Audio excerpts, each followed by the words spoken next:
누가복음 14장 25절입니다. 무릇 내게 오는 자가 자기 부모와 처자와 형제와 자매와 및 자기 목숨까지 미워하지 아니하면 능히 나의 제자가 되지 못하고 누구든지 자기 십자가를 지고 나를 쫓지 않는 자도 능히 나의 제자가 되지 못하리라. 너희 중에 누가 망대를 세우고자 할진대 자기의 가진 것이 준공하기까지에 족할는지 먼저 앉아 그 비용을 예산하지 아니하겠느냐. 그렇게 아니하여 그 기초만 쌓고 능히 이루지 못하면 보는 자가 다 비웃어 가로되 이 사람이 역사를 시작하고 능히 이루지 못하였다 하리라. 또 어느 임금이 다른 임금과 싸우러 갈 때 먼저 앉아 일만으로서 저 이만을 가지고 오는 자를 대적할 수 있을까 헤아리지 아니하겠느냐. 만일 못할 터이면 저가 아직 멀리 있을 동안에 사신을 보내어 화친을 청할지니라. 이와 같이 너희 중에 누구든지 자기의 모든 소유를 버리지 아니하면 능히 내 제자가 되지 못하리라. 소금이 좋은 것이나 소금도 만일 그 맛을 잃었으면 무엇으로 짜게 하리요. 땅에도 거름에도 쓸데없어 내어 버리느니라. 들을 귀가 있는 자는 들을지어다. 새해를 맞으면서 우리 한 해를 준비하는 신앙적인 각오, 말씀의 준비를 오늘 누가복음 14장 25절 이하의 말씀으로 가지고자 합니다. 처음 시작은 예수님께서 나를 쫓으려면, 나의 제자가 되려면 모든 것을 희생할 각오를 해야 된다.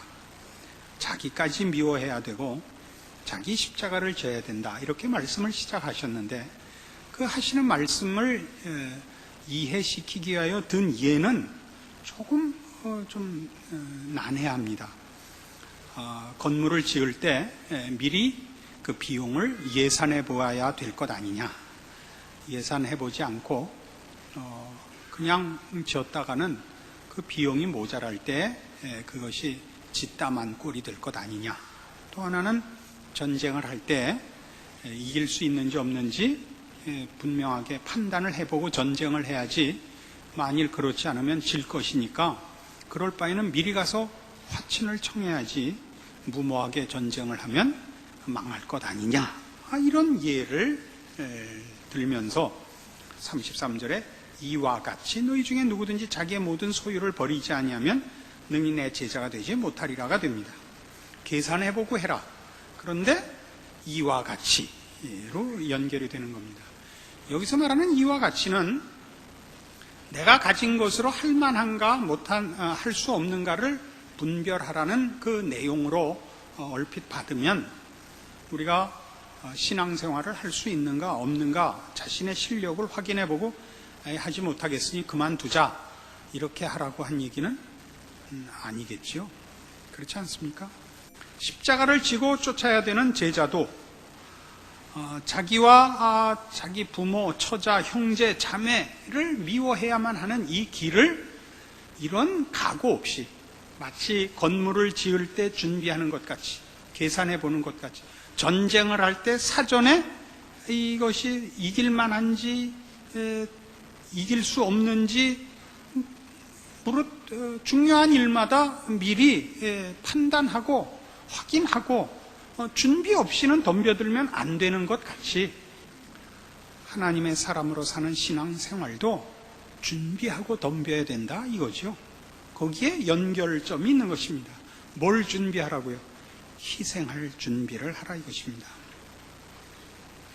만일 그렇게 하지 못하면 계산 없이 건물을 지었으면 짓다 말아서 망신을 당하고 계산 없이 전쟁을 했으면 져서 망신을 당하듯이 계산 없이 준비 없이 각오 없이 신앙생활을 시작을 하면 맛을 잃어버린 소금같이 될 것이다 이겁니다. 그러면 우리는 가만히 이렇게 우리의 신앙생활을 되짚어 보면 우리는 맛 잃어버린 소금인 경우가 참 많았다 싶죠. 우리는 신자였다가 아니었다가 한 적이 참 많습니다. 근데 였다가는 몇 번 없고 아니었다가는 참 많았죠. 그렇지 않습니까? 그래서 그 아니었던 것을 만회하기 위해서 어쩌다 한번 신자 같으면 그렇게 사납게 구는 것인지 모릅니다. 늘 그러면 괜찮은데 어쩌다 한번 신앙생활 같이 하면 그걸로 여태껏 못한 걸 다 만회해야 되니까 우리 옛날에 목욕하기 힘들던 시절에 목욕을 한번 가면 아주 6시간을 하는 거예요. 아주 가죽을 벗기고 나왔어요. 아주 그 힘들었던 그 기억이 있습니다. 제 기억에는 목욕이 즐겁지 않았습니다. 한 번도. 어렸을 때 할아버지 손에 붙잡혀 가가지고 그 뜨거운 탕에 우리 외할아버님 그 요한계시록 다 외울 동안 같이 앉아 있어야 되는데 요한계시록 그렇게 길 수가 없었어요. 그랬던 옛 기억이 있습니다. 이태리 타올로, 이태리 사람들이 그 타올을 쓰는지 모르겠습니다만 가죽을 벗겨내야 되는, 그렇게 하는 이유는 매일매일 샤워를 하지 않은 탓이죠. 늘 신앙생활을 하지 않으니까 어쩌다 한번 신앙생활의 모양을 지킬 수 있을 때 우리는 힘에 진하게 생색을 냈던 듯 싶습니다. 그러나 오늘 하는 얘기는 말하자면 이런 연결점이 계획 없이 하지 말라요. 신앙생활의 계획이라는 것은 희생을 각오해야 된다는데 그 분명한 초점이 있습니다. 이것은 누가복음 16장에 가면 이렇게 다시 한번 확인이 됩니다. 누가복음 16장 1절, 또한 제자들에게 이르시되 어떤 부자에게 청지기가 있는데 그가 주인의 소유를 허비한다는 말이 그 주인에게 들린지라. 주인이 저를 불러 가로되 내가 네게 대하여 들은 이 말이 어찌미뇨. 네 보던 일을 세마라. 청지기 사물을 계속하지 못하리라 하니, 청지기가 속으로 이르되 주인이 내 직분을 빼앗으니 내가 무엇을 할꼬. 땅을 파자니 힘이 없고 빌어먹자니 부끄럽구나. 내가 할 일을 알았도다. 이렇게 하면 직분을 빼앗긴 후에 저희가 나를 자기 집으로 영접하리라 하고, 주인에게 빚진 자를 낱낱이 불러다가 먼저 온 자에게 이르되 네가 내 주인에게 얼마나 졌느냐. 말하되 기름 100마리니이다.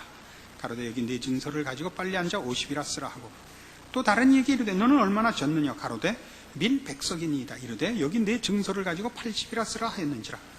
주인이 이 옳지 않은 청지가 이를 지혜 있게 하였으므로 칭찬하였으니 이 세대의 아들들이 자기 시대에 있어서는 빛의 아들들보다 더 지혜로움이니라.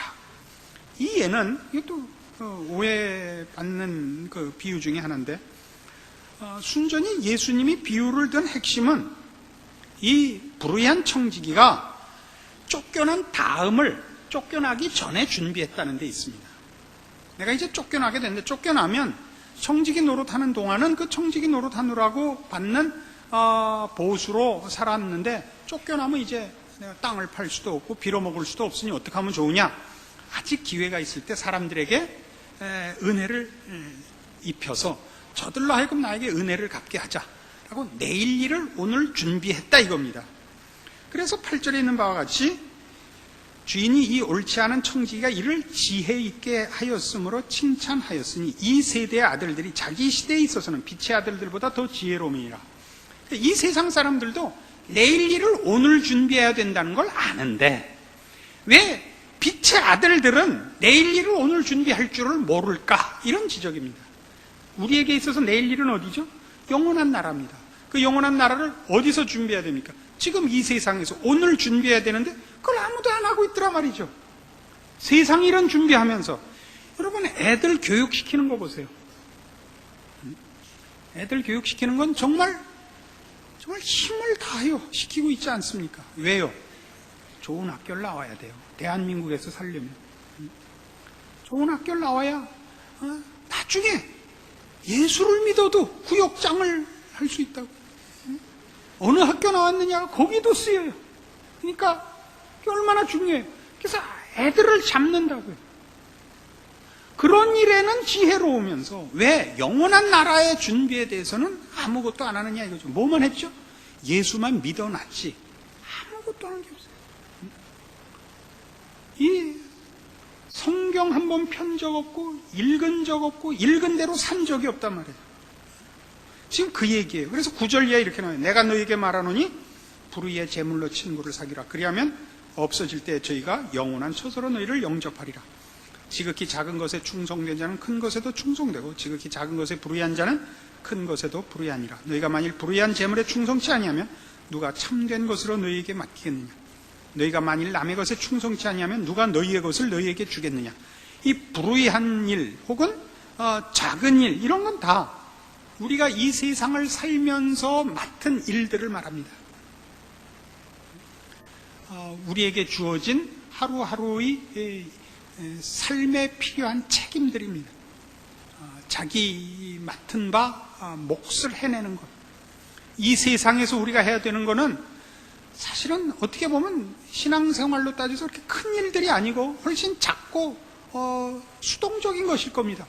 거짓말 안 하고, 타협 안 하고, 우상을 섬기지 않고, 하나님 외면 안 하고, 이런 어찌 보면 우리가 받을 큰 영광과 큰 보상에 비하면 극히 적은 일을 하라고 주어진 명령들을 못 지켜내고 있는 것이죠. 그런 일들 하나를 여기서 못 살고 있는 겁니다. 신자로서 져야 하는 짐들, 이런 일들을 못 하고 있습니다. 그 꾸중을 지금 하고 계시죠. 예수 믿는 자로 살면서 우리가 당하는 자기 희생, 자기 십자가는 어떻게 나타나느냐 할 때, 우리는 1차적으로 그것이 크게 정치적인 세력이나 어떤 종교적인 반대의 세력으로 등장하리라고 쉽게 생각하지 않나 싶습니다. 예수를 믿으면 죽인다라는 우리 초대교회나 혹은 하나님 믿는 것을 반대하는 공산국가 같은 데서 일어났던 그런 핍박들, 목숨을 걸어야 하고 물리적인 이 가혹 행위를 당하는 것, 이런 것들로 생각하시면 안 됩니다. 물론 그런 일도 있죠. 예수를 믿고 신앙생활을 하는데 가장 어려운 건 이런 것들입니다. 우리는 세상 사람들보다 앞서가는 사람입니다. 더 뜬 눈을 갖고 있는 자죠. 마치 이 세상식으로 표현을 하자면 지도자와 같고 대장 같은 입장에 서 있습니다. 우리는 이 세상의 끝을 알며 인생의 가치와 끝을 알며 어떻게 살아야 하는지를 아는 사람들입니다. 자신이 그렇게 살 뿐만 아니라 세상 앞에 소금으로 빛으로 살아야 하는 모범이요, 지도자요, 안내자요, 증인으로 서야 합니다. 이런 남보다 알고 앞서고 하는 자들이 지는 최고의 짐은 외로움입니다. 그래서 이제 이런 일을 맡은 이들, 뭐 말하자면 한 나라의 수장이라든가 어떤 뭐 단체의 책임을 맡은 장들이라든가 이런 사람들은 다 공통되게 외로움을 그 가장 큰 짐으로, 고통으로 고백들을 합니다. 그래서 이런 부류 중에 우리 목사들이 있습니다. 목사들끼리 모이면 그 외로움과 고독을 이제 넋두리처럼 늘어놓고 참 교인들이 몰라주더라, 아내가 몰라주더라, 이런 얘기들을 많이 나눕니다. 그런데 그걸 만일 남이 이해하고 알아주는 내용이나 수준이 되면 이미 지도자는 아닙니다. 지도자란, 앞섰다는 것은 뒷사람은 그 사람 발꿈치만 보고 쫓아가게 되어 있지, 그 사람을 이해했으면 그 사람은 벌써 후계자입니다. 그렇죠? 엘리트라는 게 뭔데요? 엘리트라는 본래 뜻은 이런 내일을 준비하는 사람, 먼 데를 내다보는 사람을 엘리트라 그러는 겁니다. 엘리트의 반대말을 대중이라 그럽니다. 지금 대통령 이름하고 똑같은데 중자가 다릅니다만 대중, 엘리트의 반대말은 대중입니다. 대중이란 무슨 뜻이냐면 바로 눈앞밖에 보지 않는 무리들을 말합니다. 그러니까 1시간 후의 일도 생각 안 하는 거예요. 지금밖에 못 보고 지금의 필요밖에 반응하지 못하는 자들을 대중이라 그러고, 엘리트란, 다른 말로 지도자라 그래도 좋고 그렇습니다. 보통 앞섰다는 것은 그 다음을 내다보는 자입니다. 그러니까 사막을 걷는데 목이 마릅니다. 그럼 오늘 가진 물을 다 마실 수는 없는 것입니다. 그러나 대중은 지금 목이 마르니 다 먹자 그러는 자들이고, 엘리트란 언제 이 사막이 끝날지 모르니까 죽지 않을 만큼만 먹고 남겨둬야 된다. 그게 말하자면 엘리트입니다. 그러면 그런 앞을 내다보지 못하는 자는 지금 미친놈이죠. 지금 목이 말라 죽을 것 같은데 내가 죽으면 그만인데 그 물은 왜 남겨놓는가? 너 팔아먹으려 그러지? 이 욕을 먹는 겁니다. 그걸 감수해야지. 그걸 설명을 하면 못 알아먹죠. 그것이 그러면 정말 어떻게 되나 보자고 다 같이 마셔버리면 그는 지도자가 아니죠. 지도자란 이걸 감수해야 되는 겁니다. 이거는 부정적으로 보면 고통이요, 외로움이요, 짐이지만 적극적으로 얘기하면 그가 가진 고귀한 직분이요, 영광된 자리인 것입니다. 본인이 맡은, 우리 신자들 식으로 얘기해서 하나님 앞에 맡은 고귀한 자리지요. 그 고통과 그 짐, 그 내용으로 따져서 그 외로움과 고독이라는 것은 즐겨야 되는 것입니다. 아닙니까? 우리 신자들이 이 즐거움을 누릴 줄 아는 사람이 너무 없다, 이런 얘기입니다. 우리를 누가 알겠습니까? 예수님이 십자가를 지고 가시면서 뒤따라오며 우는 여인들에게 뭐라고 말을 하십니까? 여인들아, 나를 위하여 울지 말고 너와 네 자손을 위하여 울라. 그렇죠? 무슨 말인지 정확히 이해하시겠죠? 우리는 우리의 신앙생활과 신앙생활의 어려움을 자꾸 호소하고, 그래서 남들에게 납득시켜서 나 억울하지 해서 짐을 벗겨달라 그럽니다. 자꾸 짐을 벗으면 이미 여러분은 신자의 생활을 할 수가 없는 것입니다. 이 세상에서 신자로서 살고 신자로서 그 책임을 감내하시려면 여러분은 1차적인 고통을 외로움과 몰이해로 받으셔야 되는 겁니다. 근데 여러분 하는 기도가 전부 그거 아닙니까? 물리적인 고통을 면하게 해달라는 기도와 정신적인 고통을 면하게 해달라는 거죠. 왜 기독교에 늘 따라붙는 이단이 신비주의인지 아십니까? 이 고통과 이 짐 지는 것을 사람들이 다 본능적으로 싫어하기 때문에 늘 이 이단이 따라붙는 겁니다. 성령 충만만 받으면 늘 희열 속에 산다는 거죠. 그 신앙의 고급한 경지는 늘 그런 만족과 감사와 비교할 수 없는 희열 속에 있다는 거죠. 아니에요. 절대 그렇지 않습니다. 고민하는 겁니다. 십자가를 지시기 전날 밤 겟세마네 동산에서 예수님의 기도를 상상해 보십시오. 아버지여, 할만하시거든 이 잔을 내게서 비켜주시옵소서. 그 흐르는 땀이 땅에 떨어지는 피와 같더라. 그래서 희열과 기쁨으로 그런 감각으로 나눕니다. 그 내용으로서는 기쁨이요, 그 내용상 승리입니다. 그러나 고통스럽습니다. 이 이중성을 여러분이 제대로 이해하셔야 됩니다. 우리는 세상이 보지 못하는 내용과 미래와 본질을 꿰차고 있는 사람들이요. 우린 비치지 않습니까? 어둠 속에 비치는 빛이잖아요. 우리의 존재와 우리가 가는 길과 우리의 결정과 우리의 분별과 우리의 선택이야말로 모든 사람들 앞에 귀감이 되며 증거가 되며 따라야 할 목표가 되는 길입니다. 아무도 그걸 여러분에게 하라고 세상이 여론으로 밀어주지 않습니다. 왜 하냐 그러죠. 왜 그런 미친 짓 하냐 그러다가 정말 잘하면 너만 잘났어? 그렇게 얘기를 하지. 세상은 여기에 절대 점수를 주지 않습니다. 여기에 점수를 주실 분은 우리 하나님밖에 없습니다. 이 세상 앞에서 제하는 이 모든 짐들에 대하여 여러분이 이런 어줍지 않은 값싼 위로와 값싼 동정을 받으려고 하는 데서부터 신앙은 시작이 되질 않는 것입니다. 고집을 부리자는 얘기는 결단코 아닙니다. 참다운 신앙의 길을 가려면 생각을 하셔야 되는 겁니다. 무엇을 생각해야죠? 십자가를 져야 되고 자기까지 또 미워해야 됩니다. 내가 왜 이런 짓을 할까?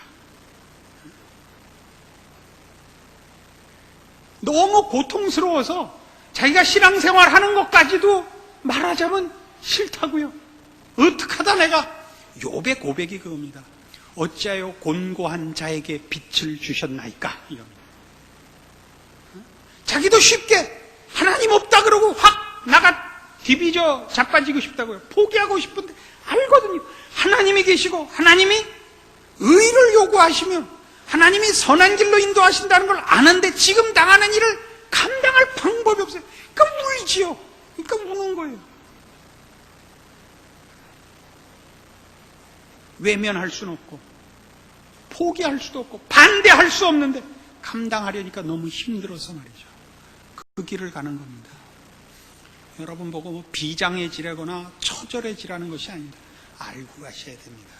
멋지게 가십시오. 신자의 생활을 모두의 박수 속에, 모두의 이해 속에 정말 잘하시는구만. 어쩌면 그렇게 신앙이 좋아. 이런 대접으로, 이런 확인으로 걸을 거라고 생각하시지 말라 말이죠. 세상은 끝없이 우리를 반대할 것이요. 동료들마저도 시샘을 할 경우가 많습니다. 그 모든 것을 감내하셔야 됩니다.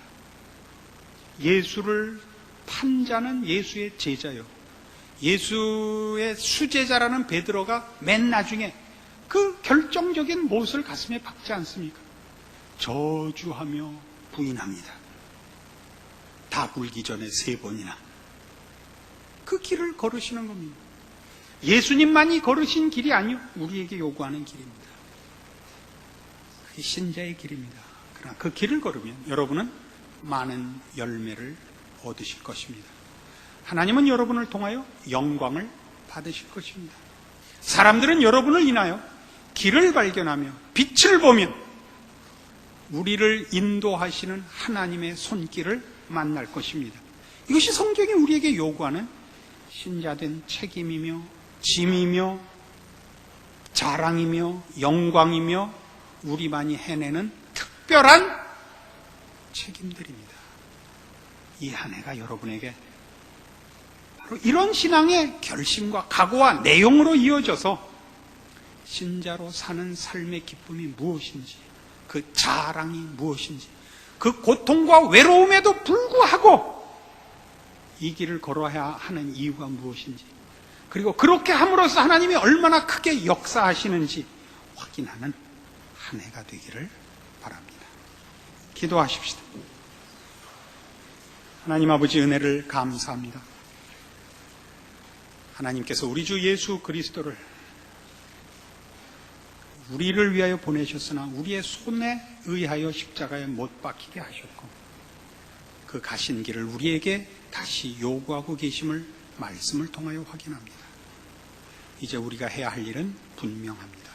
우리는 자기를 부인해야 하고 자기 십자가를 져야 합니다. 우리는 모두가 인정하며 모두에게 박수받는 그런 세상적인 만족과 형통한 길이 아니라 세상이 반대하고 세상이 길을 쓰고 말리는 우리에게 혹독하게 방해하는 길을 걸어야 합니다. 그러나 그 길이 십자가의 길이며 생명을 낳는 길이며 하나님의 은혜와 능력이 드러나는 길이며 그렇게 해서만 하나님 나라가 확장되는 길임을 말씀 안에 다시 확인합니다. 이 길을 걷게 하여 주시옵소서. 이 길을 걸을 힘과 믿음을 주시고 이 길에서 떨어져 나가거나 외면하거나 핑계대는 실패가 없게 지켜주시옵소서. 그래야 우리가 다시 한 해를 마무리할 때는 하나님 앞에 잘했다 칭찬받는 한 해로 기억되는 올해가 되게 하여 주시옵소서. 예수님 이름으로 기도합니다. 아멘.